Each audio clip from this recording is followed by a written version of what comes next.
India, the birthplace of club games. India has been the birthplace for many of today's popular games such as snooker, carom, cards, badminton, polo, etc. Snooker, the aristocratic green tabletop game, traces its origin to the South Indian hill station Ooty, Udgamandalam, where the British officers spending their cool evenings popularized this game in the Ooty Club in the mid-1800s.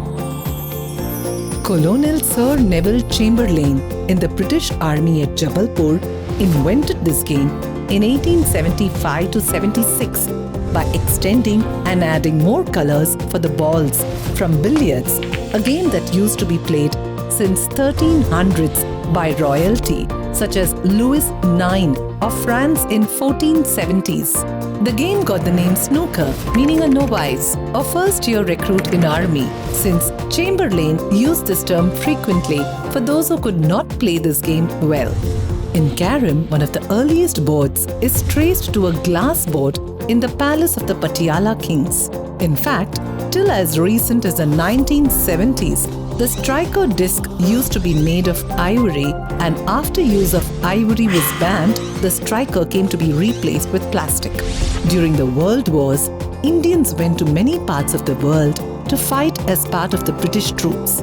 With time on hand between clashes, many board games went from India to the various army camps across the world and became part of the global bouquet of sports and games.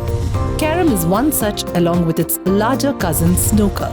Playing cards, which has given rise to games such as poker, bridge, rummy, etc., popular in clubs, homes and parties, trace their root to Krida Patram and Ganjifa of India.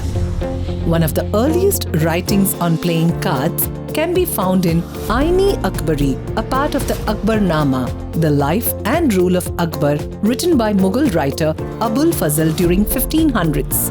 In his work, Abul Fazl touches upon the game of cards and writes, "This is a well-known game.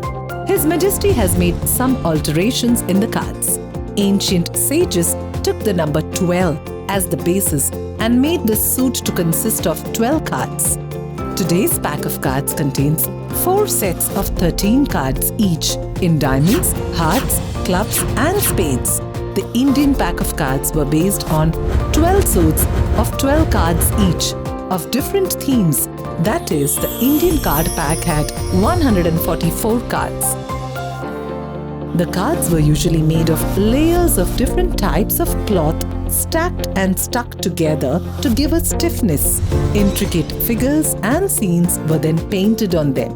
Alternatively, cards were also made of ivory, tortoise shell, or mother of pearls and were inlaid or enameled with precious metals. The home of knowledge, wisdom, and philosophy for thousands of years. This is amazing India.